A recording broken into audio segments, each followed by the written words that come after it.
What's up, gunfighters? It's a blessed day by God's grace. Going to be getting out of Florida when Sabbath is over with. God willing, we'll be heading up to the Tidewater for a short bit to see family, and then to northern Idaho for a little while. My favorite state of the 50 thus far, although I haven't seen two. Don't really have a desire to see Hawaii. Alaska, God willing, will be our destination. That's where we're headed after Idaho. Just a little update on the neo-nomadic lifestyle. The wife and I, by God's grace, will be blessed enough to do that. If you care about the goings-on at the mobile studio. Anyway, got a request from my good patron yesterday about big bore battle rifles. You know, the 308s. And I had done one of those episodes, but it had been a long time. So I thought, he's a pretty regular listener and patron. Perhaps it's time to put that episode out again. Now, this is not to take the place of new content. There already was a brand new recorded episode today that was on the SCAR, and the SCAR 17 being one of these. So I thought it would be a good piggyback, in addition to the brand new content that was put out today, to put out this recast to serve the community, because I'm here to serve, and if one of the patrons asks for it and I can provide it, I'm a servant. I'm here to serve the listeners, the audience, the tribe. So without further ado, big bore battle rifles. Get some. What is going on, gunfighters? Welcome back to Gunfighter Life, the podcast where we talk about guns and gunfighting with God at the center, Judeo-Christian values, and real-world first-hand experience. Today we're going to be talking about a pretty big topic. Big bore semi-auto battle rifles. I guess just big bore battle rifles sounds better. People like alliteration. Big bore battle rifles. Sounds manly, doesn't it? It almost should be an episode of the Alpha Male podcast. But I digress. We're on Gunfighter Life. That's what today's going to be about. I kind of broke it up into two categories, the Cold War era and the newer era of big bore battle rifles. You want to check out more, want to be a bigger part of the show than just listening, want to be an active rather than a passive member of Gunfighter Life, check out GoodShepherdTraining.com, GoodShepherdTraining.com. That's all I'll say about that. Plug in the bio, and then we'll get into the main topic. Who am I? A question we should all ask ourselves. I am, first and foremost, a servant of God, made in His very own image, a follower of Jesus Christ, a simple man called by God to the Great Commission to share the good news of Jesus Christ. Next, a little bit about my background and what God has allowed me to do and bless me to do in life. Grew up what most would consider very poor in the backwoods of the southeastern and mid-Atlantic United States, hunting and fishing. Joined the Marine Corps at 17. Did a couple of combat tours in Iraq. So a decorated Marine Corps combat veteran. Infantry assaultman. After the combat tours, I was an urban warfare instructor for the United States Marine Corps under Mojave Viper. I also served in the U.S. Army, both full-time and part-time National Guard. Also a veteran of law enforcement. I served with LAPD. I was a sworn peace officer, a cop for LAPD. I worked regular patrol assignments and more specialized assignments. One of those more specialized assignments was warrant service, fugitive recovery. Also had some other law enforcement roles. I am an FBI certified firearms instructor and been certified by another 3-letter government agency in a lot of firearms and training things. I've also been a private contractor worked in the private sector pertaining to tactics and gunfighting and protecting America from enemies foreign and domestic. I served as the commander of a tactical team to stop active shooters in a large metropolitan area. That was our primary mission, to stop active shooters, which sadly are a thing in America today. I've also been blessed to do quite a bit of competition shooting. Started my first formal competitions even before joining the Marine Corps at 17. I had won more shooting competitions than I can remember. I have competed in all manner of disciplines in shooting. I've been blessed to be a state rifle and pistol champion, West Coast regional champion. Like I said, been blessed to win more shooting competitions than I can remember. Mentioned hunting. I've hunted to put meat on the table starting when I was a child. I've also been a professional big game hunter and guide, hunting and slaying all manner of beast. And I don't apologize for that. Humbled to be the host of 3 podcasts: Simple Man Sermons, Alpha Male Podcast, and Gunfighter Life. Obviously, as things not mentioned, I've been blessed to do many other things. But, again, first and foremost, I'm a servant of God, a believer and follower of the Bible, the Word, Jesus Christ. And I don't apologize for that. With that, let's transition into today's topic. Alright, gunfighters, are you ready to talk about big bore battle rifles? As you may surmise from my excitement, I'm rather happy to talk about this one. It's a cool topic. 2, I've been on a rather long road trip. As you may or may not know, I live semi-nomadically. My wife and the sidekick, Alexander Hamilton, are Rhodesian Ridgeback, traveling around the Pacific Northwest. Been living off-grid for quite a while, out in the middle of the wilderness, and now I find myself in a city, which I prefer less. I try to make the best of it. But it's a good escape from the road trip and from the hustle and bustle to talk about the world of big bore battle rifles. So let's talk about that. First caveat I'm going to give is, unless I specify otherwise, we're talking 308, 7.62 NATO. That's the opposite of 5.56, 223. 308, commercial like hunting ammo, is actually loaded hotter or has a higher SAMI spec than 7.62 NATO does. But for all intents and purposes, most modern guns will fire both fine. If you blow yourself up, it is not my fault, it is your fault. With that, let's talk about them.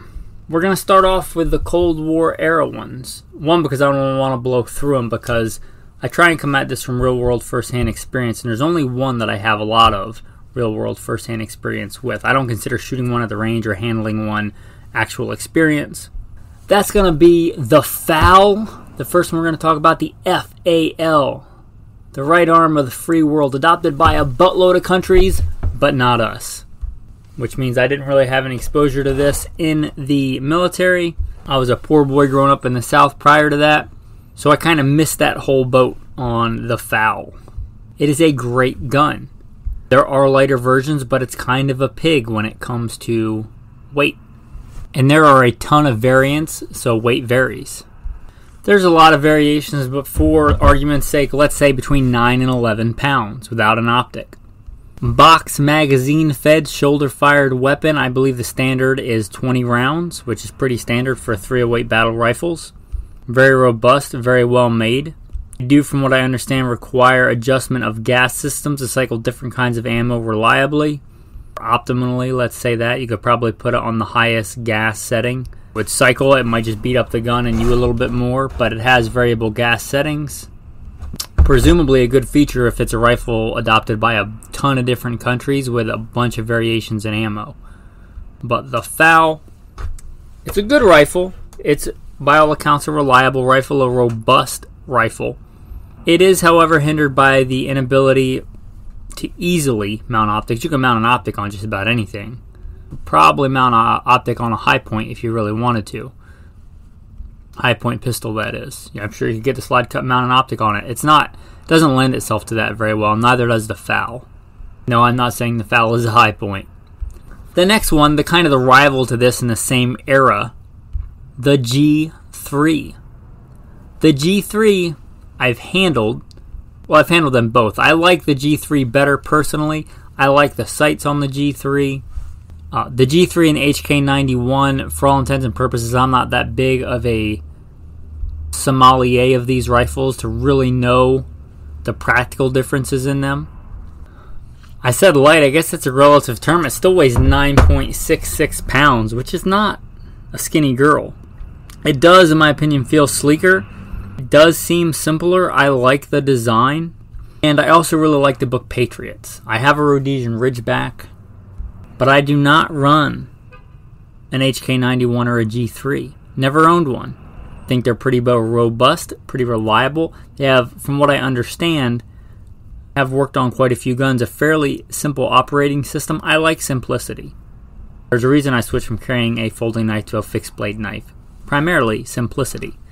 I like the simplicity. If I can get a rifle that works well, it's a simpler design that does, I don't know about as good a job, but I'm choosing between a couple of different designs, and one is me, the end user, as well performing but simpler. I'll lean towards the simpler. I'm that kind of person, especially in the survival and my time in combat and things like that. A lot of things break. If it's a safe queen or something, that's fine, but if you're going to take it out and use it, if it's going to be hard times tool, generally simpler things break less. There's just less to break. Anyway, for those reasons, I would probably prefer the G3 to the FAL. Again, I've never owned either of them, so this is just from, handling. The G3, the HK91, good guns. The FAL saw a lot of service in that Cold War era. A lot of the smaller conflicts in places, Africa and places like that. So it's a battle-proven gun. Nothing wrong with either design. And there are, again, I'm not a sommelier of the FNs or the FALs, but there are some versions that are fairly lightweight and compact. I did try to quickly look up the lightest weight version of the FAL, but there's so many different variations and people that have modded them and sold them on the aftermarket, surplus market, things like that. I couldn't really nail that down. I'd say a lightweight version is 10 pounds. That's still pretty heavy. Now let's get to the one that I have the most experience with as far as Cold War big bore battle rifles go. The M14/M1A, and I have I have experience with both, but actual M14s I have experience with, and the M1A I have experience with. Actually, I can't remember if it was my first or second actual competition rifle was an M14. I later bought an M1A. I don't own it anymore, if that tells you anything. I really like it. I have a lot of experience with it. I could literally still to this day take one apart and put it back together blindfolded very quickly. I understand them. I understand how they work. I understand their strengths and their weaknesses. I have a lot of experience with them. I don't know how many hours I've spent handling that rifle, using that rifle. What I like about it, it's a big piece of heavy-duty American warfighting hardware. So I like that. I like the, Parkerized steel wood stock kind of aesthetic. I'm just going to be honest with you. I like that. It's a rifle made for riflemen. I like that. I consider myself very blessed and humbled to be an expert rifleman. In fact, I was an expert rifleman in the Marine Corps. I like getting good hits at 500 yards with iron sights. Talking about features, probably my favorite feature of this rifle is the iron sights. The iron sights are superb. They are just a thing of beauty on this rifle. If you cut your teeth competition or precision shooting with iron sights, they're just fantastic. The sight radius is fantastic. The robustness of them, you could likely crack open walnuts with the front or rear sights and then go back to shooting, and I doubt you would have any issues. They are robust, beefy, protected sights. Both the front sight post and the rear aperture are well protected. They're robust. They have good adjustments, good positive adjustments. They're just fine, precise, simple instruments. The iron sights on those are awesome.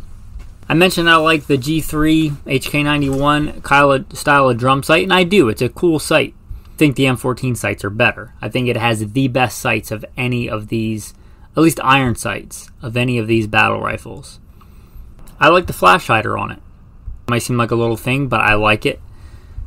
I like the fact that it takes a bayonet. Talking about old school American hardware, I was trained with a bayonet and bayonet fighting. I like that. I like the fact that it takes a bayonet. I like this rifle as far as all that goes. That being said, I don't own one. It's heavy. It's a heavy rifle. I'm shooting it in competition or using it in competition or handling it in competition. That's not really a big deal. I walk up to the line or I shoot a stage or I go out and perform with it. It is what it is. I never used one in combat in Iraq. I wouldn't have wanted to. That thing is heavy. Maybe if it was a vehicle op on a convoy or something, I'm sitting in the back of the vehicle. But I was a grunt. I was a ground pounder. I had too much crap as it is, let alone adding all that weight. So it's a big girl. And at 9.2 pounds is what it says for the M14. That's lighter than I was thinking, at least compared to the G3 and the FAL. They're still used today in a designated marksman role.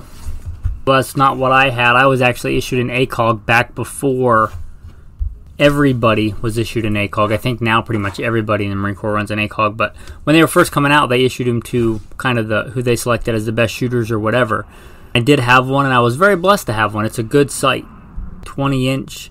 I started out with an M16A2. I was later issued an M16, not an M4, but an M16A4, big difference, with an ACOG. It was a good gun. You know that I can't mention the M14 without mentioning it's still used today in a designated marksman role. I didn't use one in a designated marksman role. Would I have liked one? Yes, I would have. I was very familiar with that weapon. I would have liked it. Again, caveat, if I was in a vehicle. I often was not in a vehicle. It's not like they just, like, hey, Corporal Melito, what weapon would you like to take out today? No. This is my rifle. There are many like it, but this one is mine. I'm not going to be like, which gun would you like to take out on patrol today? Your gun is your gun. Your rifle is your rifle. So for that reason, I'm glad I didn't have one of those. Maneuverability versus firepower is a real dilemma for the grunt, for the infantrymen in the Marine Corps and the Army. And again, I think you're loaded down with too much crap as it is. I think I was already far on the worst end of the spectrum on firepower versus mobility. Did a whole podcast on that if you want to listen to it. But that said, adding more weight, I don't think that was a better trade. If I could have got rid of a bunch of other crap I see as superfluous that I carried, maybe then I would have liked to carry the M14 over the M16A4, but that wasn't a choice that I had. Anyway, all that aside, it's still used today in a designated marksman role. It is still, at least I believe it's still used, I don't know what extent, as a kind of semi-automatic sniper rifle. You can debate what a sniper is or isn't. But the Mark 25, I was blessed to do a lot of things in the military, but I was not a sniper, and I'm not going to pretend that I was one. Don't have any first-hand experience with a Mark 25. But it is a thing. It does exist. A good point on that is that the M14 M1A can be very accurate. Now, your just regular M14, your M1A is not super accurate by today's standards.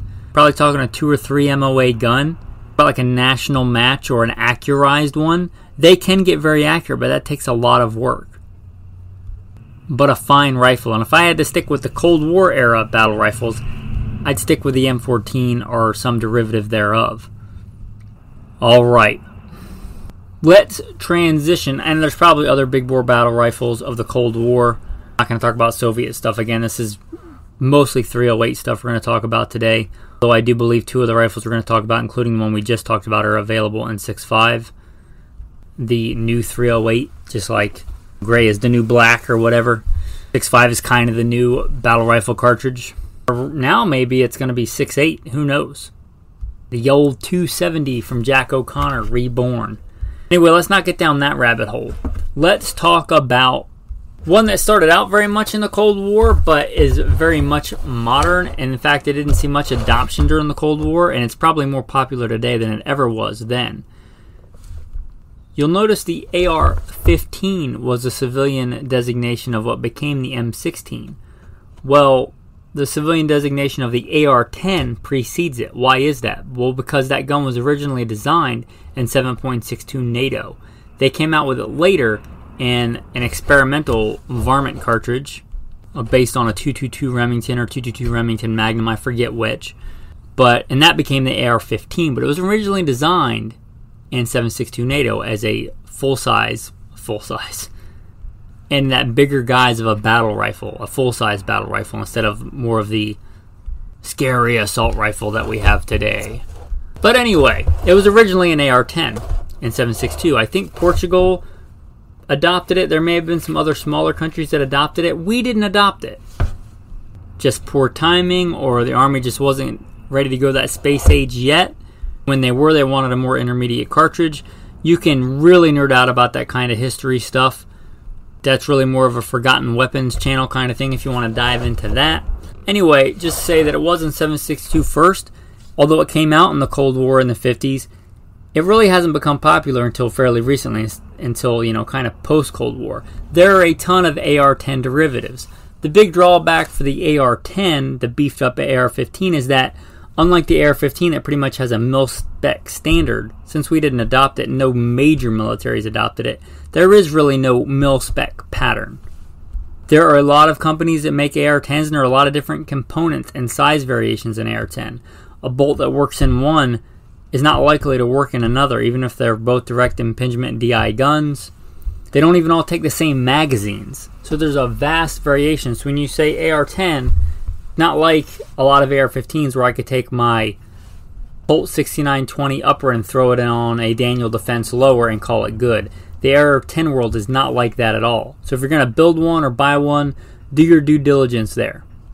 That being said, there are a ton of variations. There's no standard M4 that you can pretty much base it on. There's no, I would consider the standard for the modern AR kind of the Colt 6920. There really isn't that for the AR-10. That being said, they're generally much lighter weight because they use more space-age materials. Kind of the whole reason behind the AR-10 and later AR-15. They use that lightweight aluminum, extensive use of polymers. So they are inherently lighter. You can make them as big and heavy as you want, throw a giant bull barrel on it, make it a sniper rifle. They don't have to be heavy, and you can make them. There's a vast variation in weight. You likely make one well under 7 pounds. Again, you could go heavy if you want. They can be far lighter than the ones we've talked previously. Also, since they've been brought in the modern era, just a straight flat top upper. Just like I went to in the Marine Corps from the M16A2 to the M16A4, just a flat top upper. You can mount an ACOG on there, you can mount an EOTech with a magnifier, you could mount a super awesome Night Force super high power optic on there for super long range stuff. It's super. You could do all that. It's much more modular. Not as modular as the AR-15 because not as many companies make stuff for it and it's not as interchangeable, but a lot more modular than a lot of the other ones we've talked about. You can put optics on it. Some of them do use compatible components with AR-15, so all those are going to be very customizable. Let's say if it uses a standard AR-15 trigger group. There's a ton of aftermarket triggers, really good ones and some not so good ones. But you get all those options if you go with the AR-10. Also, if you're familiar with the manual of arms, as much as I like the M14 and I know its manual of arms very well, it is not as intuitive or ergonomic as the manual of arms for an M16 or, for that matter, an AR-10. So you get those better ergonomics. I don't have enough real experience again with the Fowler or the G3 to speak on their ergonomics. I don't know if they're as good as an M16 or very similar or more akin to like an M1 Garand M14 style. But the AR-10 really is kind of that modern ergonomics that most of us are used to. And again, since they're customizable, you can go the 308 route, which is a great route. Arguably maybe the best all-around cartridge. I wonder if Jeff Cooper was doing the battle rifle, if he was doing a scout rifle today, if he would still think the 308 was the best choice. But that being said, it's always a good choice. It's always a good all-around cartridge. For hunting, for defense, for apocalyptic, for whatever. It's a great cartridge. Very flexible. You could get it in a 6.5 if you want. I don't know if anybody makes it on the market, but you could likely get one in 243, which would be awesome. You could get it if you want to put a custom barrel on it. Pretty much anything in that standard short action size you could probably get and make work. You might have to mess around with gas port size and things like that, but you could likely make it work. Anyway, that's the AR-10, and again, there's no standard, so I can't talk a lot about it because there's no it. There's a bunch of them. Let's talk about the one that I have selected as my go-to. And I've said this before, and I'm going to make one of the patrons upset, but I consider it my modern scout rifle. It weighs 7.7 pounds, is, at least mine, sample size of 1, is ridiculously accurate. If it was a bolt gun, I think it's probably more accurate than most of my really nice bolt guns. I only own 2. Not a gun collector, I'm a gunfighter and a professional hunter, but I do believe it's probably more accurate than either of my nice Kimber bolt rifles, and they're accurate. But my SCAR is crazy accurate. It's insane accurate. Like one ragged hole accurate. And it weighs 7.7 pounds. And it's a box magazine fed 20 round gun. Downside is it was very expensive. I think they're even more now. I sold several guns raising up capital to get that gun. At the time I was a professional gunfighter. I was let's say in the private sector. Let's just call it that. Also the commander of a tactical team to stop active shooters and use that gun. And I thought that other people's lives and my life was worth it. So I saved up and I sold several guns. Again, not a gun collector, I'm a gunfighter. Much as I like my old lever action 45 long Colt, probably wasn't using that in an active shooter situation. So anyway, I settled on the SCAR. I wanted one for a long time. God bless me with one. I still have it. Wife and I got some good quality time in. That's one of her love languages. Camoing it. Stencils and painting it. Again, it's not a safe queen. It gets used. It's been used quite a bit. I would have no problem hunting with it. Again, I have bolt guns that are kind of my go-to, my guide rifle for that, for when I was a professional hunter and guide. They said, hey, I'm going to give you an elk tag or a bear tag or a pronghorn tag, and you got to take your SCAR. I'd be like, let's do it. I have no issues with it. Does it weigh a little bit more than my bolt guns? Yeah, it does, but I also have really light bolt guns. It weighs less than some bolt guns, than a lot of bolt guns. It's as accurate as any bolt gun that I own. It's not probably as accurate as somebody's bench rest, 6mm bench rest championship gun, but it's really accurate. I'm talking with factory ammo that you can buy at Walmart, if you can still buy ammo at Walmart. The SCAR stands for, if you don't know, the Special Operation Forces Combat Assault Rifle, SCAR. Per my one source, so by the testimony of 2 or 3 witnesses, which is Wikipedia, says it came out in 2004. It was, I believe, developed for SOCOM for some of their requirements. I should specify there is both a SCAR Light and a SCAR Heavy. The SCAR 16 Light and the SCAR 17 Heavy. I am talking about the SCAR Heavy. Should have specified that in the beginning, but the SCAR Heavy in 308. It is also available in the 6.5 Creedmoor. It is also, I don't know how they did this, just a more modern design, I guess. It is the lightest we've talked about so far, and it also has the least recoil that I've shot out of these. And usually if you go one way, if you go lighter, you get more recoil with the same cartridge, but for some reason not in the SCAR. I don't know if it's because of polymer flexes or whatever. It's very mild recoiling. It's kind of known for that. Also, it has a very, very simple operating system. It's a piston similar to, and not exactly the same, but similar to an AK. It is a great gun. Its downside, really the only downside I know of, is the price. That being said, I do believe that CZ Bren is kind of a copy of it. How good a copy it is, I don't know. I've never owned one. I knew a couple of guys that did own them, and they liked them, but they didn't own a SCAR to compare it to. And now that means that if CZ's making it, the patent's probably expired, or close to it whenever they patented that gun. You might see some other variants. You may even see somebody in Turkey making one. I don't know. Don't know if I trust that one. My general rule, if you don't know, is wait for something's out for 2 or 3 years to see if it has any issues. CZ in general makes really good stuff, so you're looking to get into the Scar design without spending the money. Maybe give it some time, see if that one proves as reliable or as good, and then maybe look at it. Scar has a Cold Hammer Forged chrome lined barrel, which I really like, which means I don't have to worry about it rusting on the inside of the barrel. Not only is it expensive, but the parts and accessories, there aren't a lot. It's kind of a niche market, so they're also expensive. Triggers are expensive. The trigger's nothing to write home about. It's a mil-spec trigger. I wanted to upgrade it when I got mine, and I think there were two, and they were both around $300 and some for just a trigger. Also, it's kind of known as an optics killer. It comes with iron sights. You could use it with just the iron sights, but in my opinion, the iron sights were kind of designed to be backup iron sights. They're flip-up sights. They're good sights for backups, but it's really designed to be run with an optic, I believe. That being said, you can't really go cheap on the optic on this rifle because it's known as an optics killer.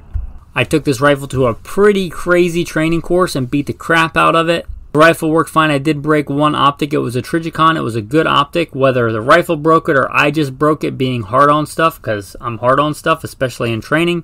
Did send it back to Trijicon. They did send me a brand new one. So that says something about Trijicon. But it is known as an optics killer. If you get this gun, don't go cheap on optic and don't go cheap on mounts. Anyway, I like that rifle, but I don't want to spend all day talking about it. The Scar 17. Now, I might have said this Scar 17 was kind of at the top of the hill. But there might be a new Jack walking up that hill. And Jack may or may not stay up there. He may or may not come down. But that is the M5. Recently announced as being adopted. Now this one, as I understand it, will be able to be switched to 308 pretty easily. But initially coming out in the new 6.8 or the 277 Fury. The coolest thing about that rifle, in my opinion, is the hybrid case design operating at crazy high pressures. But it's, for all intents and purposes, based on a 308 case size and shape, necked down to 270 or .277. Is the M5. It is not the same operating system as an M16. Ergonomics, I didn't mention how the Scar, but the Scar also has pretty much the same ergonomics as an M16. So does the M5. The M5 and the Scar do not share any kind of similarity in operating system. As I understand it, have handled the SIG Rattler, which I do believe the M5 is a beefed up version of the SIG Rattler, much like the AR-10 is a beefed up version of the AR-15. So I am familiar in that, guys. Like, I'm familiar with how it works. I've never handled an M5, so I'm not going to pass judgment on it. I don't have any real world first-hand experience with an M5. So I'm not going to really speak to the quality of it. I've looked at the operating system. I know a lot of guns are based on that AR-18 kind of operating system, if you want to call this that same thing.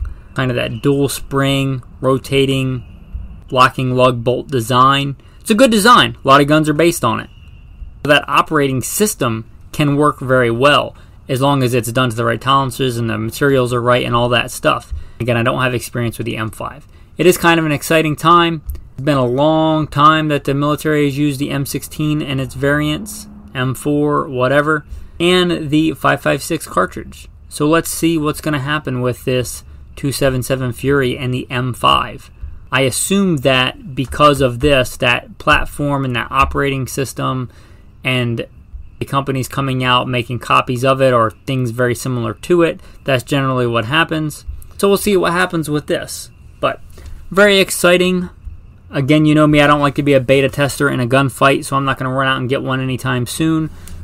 Nor it would have to offer something crazy for me to get rid of the Scar 17. The one that I have, I've kind of bonded with it. I don't know that I would want an M5 over the Scar. That being said, this M5 wasn't in the running when I was looking for a go-to when I was the commander of a tactical team doing stuff in the private sector. You know, vehicle-borne threats were a thing. Being a designated marksman kind of role was a thing. I chose the Scar 17 because it was the best option I believed at the time. It may be called upon for a CQB role, it may be called upon for a designated marksman role. It may be called upon to fill in both those things on the same shift. So you never really know. Pretty dynamic environment. Why I call that gun kind of my modern scout rifle.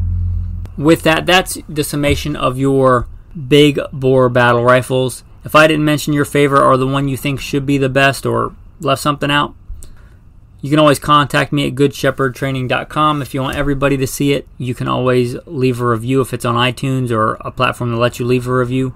Anyway, that being said, goodshepherdtraining.com. Your tactical tip of the day not only applies to big bore battle rifles, but pretty much any kind of shooting. If you don't have silver paint marker, a silver Sharpie, I'd say silver, it could be gold, it could be white, but something that I think a Sharpie, a regular black Sharpie, should be part of your range kit pretty much all the time. It gets used all the time for writing on camo guns, on pretty much any color that's likely to be on your rifle. You're going to be able to see that silver. You can mark your set screws, you can mark your dope, you can mark your turrets, you can mark your iron sights where they are, all that stuff. Come in super handy with all the money you're going to spend on a big bore battle rifle and all that stuff. Have a silver Sharpie. Might save you a lot of frustration or make the difference between a hit and a miss. Having to put a bunch more rounds down range to re-zero something if it got knocked out of spec than just looking at the mark and realigning it and confirming it. That's your tactical tip of the day, a silver paint marker for your kit. The tactical verse of the day, one of my favorites. 2 Samuel, also I'll mention very similar, is mentioned in Psalm 18. For by you I can run against a troop. By my God I can leap over a wall. As for God, his way is perfect. The word of the Lord is proven. He is a shield to all who trust in him. For who is God except the Lord, and who is rock except our God? God is my strength and power. He makes my way perfect. He makes my feet like the feet of a deer. He sets me on high places. He teaches my hands to make war, so that my arms can bend a bow of bronze. With that, gunfighters, have a blessed day.